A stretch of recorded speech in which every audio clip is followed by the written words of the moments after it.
అందరికీ నమస్తే. బొజ్జ Bhikshamaiah YouTube channel కు స్వాగతం. ఈ రోజు కార్పొరేట్ మనవాద మతతత్వ సంస్కృతి దేశవ్యాప్తంగా పెద్ద ఎత్తున విస్తరింపబడతా ఉంది. ఈ సంస్కృతిలో పసిపిల్లల నుండి ముసలి వాళ్ళ వరకు గురవుతున్నారు. అందుకని ఒక నూతన సంస్కృతి కోసం, ఒక కొత్త సంస్కృతి కోసం 1000 వీడియోలు చేయనటువంటి లక్ష్యంతో మిషన్ 1000 అనేటువంటి ఒక కార్యక్రమాన్ని పెట్టుకున్నాం.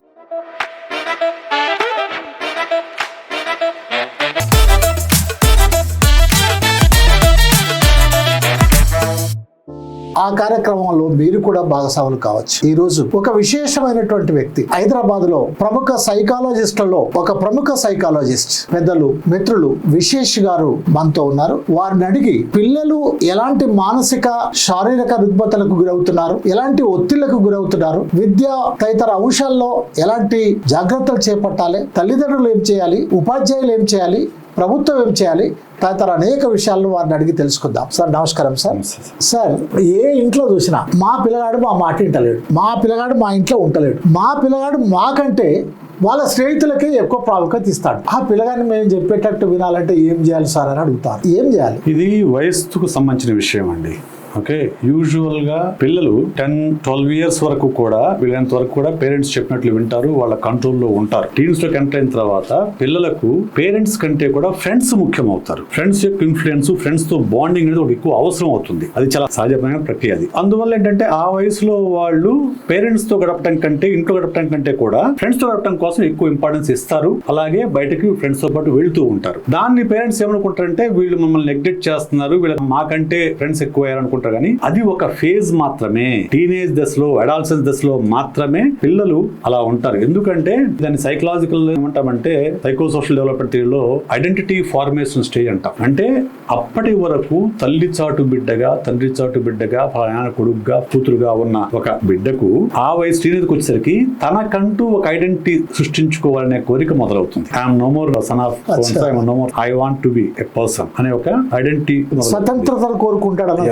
స్వతంత్ర వ్యక్తిత్వాన్ని కోరుకుంటాడు. దాని వల్ల ఏమవుతుందంటే ఆ వ్యక్తిత్వాన్ని సంతరించుకునే దానిలో భాగంగా ఫ్రెండ్స్ తో ఎక్కువ టైం స్పెండ్ చేస్తారు. పేరెంట్స్ చెప్పిన దాన్ని వ్యతిరేకిస్తారు. చాలా సందర్భాల్లో రెబలియస్ గా ఉంటారు. రెబలియస్ ఎందుకంటే అప్పటి వరకు పేరెంట్స్ ఏం చెప్తే అది ఓకే అంటారు. టీన్స్ కి వచ్చిన తర్వాత పేరెంట్స్ చెప్పిన దాంట్లో ఏం తప్పు అనిపిస్తే ఆ మదర్స్లే మా నచ్చింది నేను చెప్పుకుంటాను అని చెప్తారు. అది పేరెంట్స్ మీద కోపము కాదు, పేరెంట్స్ పట్ల వ్యతిరేకత కాదు, అది generational gap, inter generational conflict అంటాం. ఒక జనరేషన్ కి ఇంకో జనరేషన్ కి మధ్య విలువల్లోనూ, విశ్వాసాల్లోనూ, వ్యక్తిత్వాల్లోనూ, కట్టుబాటులోనూ, ప్రవర్తనలోనూ గ్యాప్స్ ఉంటాయి. ఆ గ్యాప్ ని పేరెంట్స్ అర్థం చేసుకోవాలి. ఎందుకంటే మనము ముందు తరానికి మనం చూడాలి కానీ ముందు తరాన్ని వెనక్కి లాక్కూడదు, ముందుకు లేవని వెనక్కి లాక్కూడదు. మనము వీళ్ళంతవరకు ముందుకు వెళ్ళడానికి ప్రయత్నం చేయాలి. కాబట్టి మనం ఈ తరంలో ఉన్నాం అంటే మన పిల్లలు మన తర్వాత 2 తరాల ముందు ఉంటారు. ఒక తరం అంటే 15 ఇయర్స్ మాత్రమే. మన పిల్లలు 30 ఇయర్స్ పుట్టారంటే మనకంటే 2 తరాల తర్వాత పుట్టినట్టు.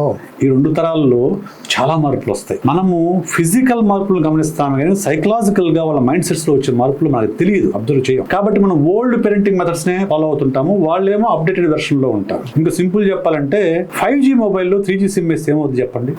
ఏమవుతుంది? పనిచేస్తుందా? అసలు పడుతుందా సిమ్? 3G సిమ్ ఎంత ఉంటుంది? అది 5G సిమ్ స్లాట్ ఎంత ఉంటుంది? పట్టదు. ఒకవేళ ఏదో దాన్ని క్రాప్ చేసి పెట్టినా గానీ అది అంత ఎఫెక్టివ్ గా పనిచేయదు. So we need to update our parenting strategies. పిల్లలు తమ పరిస్థితిని తాము తెలుసుకునేటట్టుగా, వాళ్ళు ఎలా ఉన్నారు, ఏంటి, ఏం సంగతి అని తెలుసుకునేటట్టుగా చేయాలి అని అంటే తల్లిదండ్రులు ఏం చేయాలి? Very very good question. Western culture కి మన కల్చర్ కి డిఫరెన్స్, మేజర్ డిఫరెన్స్ ఇది. వెస్టర్న్ కల్చర్ లో వాళ్ళు పిల్లలు 18 ఏళ్ళు వచ్చిన తర్వాత ఇంటి నుంచి బయట తోసేస్తారని చెప్తారు. అంటే పూర్తి ఫ్రీడమ్ ఇచ్చేస్తారు. నువ్వు ఇంట్లో ఉండొచ్చు, అక్కడ బయటకు వెళ్ళి నీ బతుకును బతికేసేయచ్చు అని చెప్పేసి. ఎందుకంటే వాళ్ళకి చిన్నప్పటి నుంచి కూడా పిల్లలకి తాము ఎలా డెసిషన్స్ తీసుకోవాలనే విషయం మీద స్వేచ్ఛ ఇస్తారు. మన కల్చర్ ఏంటంటే ఇండియన్ కల్చర్, మన పెద్దల మాట గౌరవించిన వాడు మంచి బాలుడు, పెద్దలకు ఎదురు చెప్పేవాడు దుర్మార్గుడు, లేకుంటే పోరంబోకు, లేకుంటే వీడు అదికి మాలినోడు, ఏదో పేరు పెడతారు. అంటే ఒక పిల్లవాడు ఎవరన్నా గౌరవించొద్దంటారా? మరి గౌరవం వేరు, ఫాలో అవడం వేరు, బోత్ ఆర్ డిఫరెంట్. పెద్దల పట్ల రెస్పెక్ట్ ఉండాలి. పేరెంట్స్ కానివ్వండి, గ్రాండ్ పేరెంట్స్ కానివ్వండి, టీచర్స్ కానివ్వండి, రెస్పెక్ట్ ఇవ్వాలి. ఒకవేళ వాళ్ళు చెప్పిన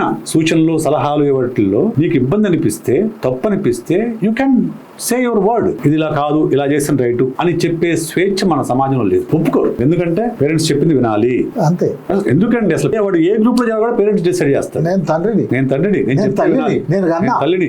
ఇంకా కొంతమంది సెంటిమెంట్ ప్రయోగిస్తారు, నిన్ను 9 మాసాలు కూసి కన్నాను రా అని చెప్పేసి. ఇదంతా వాళ్ళు లొంగిపోతారు. సో దాని వల్ల ఏమవుతుందంటే పిల్లలకు మన సొసైటీలో డెసిషన్ మేకింగ్ కి అవకాశాలు లేవు. చిన్నప్పటి నుంచి కూడా వాళ్ళకి కావాల్సినంత పేరెంట్స్ చేస్తూ ఉంటే వాళ్ళు ఎప్పుడు నేర్చుకుంటే డెసిషన్ మేకింగ్ అనేది అవకాశం ఎక్కడ వాళ్ళకి? ఆ అవకాశమే లేదు. అవకాశం లేకపోవడం వల్ల వాళ్ళు సొంత నిర్ణయాలు తీసుకోలేకపోతారు. పెళ్లి విషయం తీసుకుందాం. పెళ్లి విషయంలో మన దేశంలో ఎవరి నిర్ణయం ప్రకారం ఉంటే పెళ్లి చెప్పండి? తల్లిదండ్రులు. అయిపోయా. మరి ఎవరు చేయాలి? తల్లిదండ్రులు ఏంటి? ఎవరిని పెళ్లి చేసుకోవాలనేది తన నిర్ణయం కదా.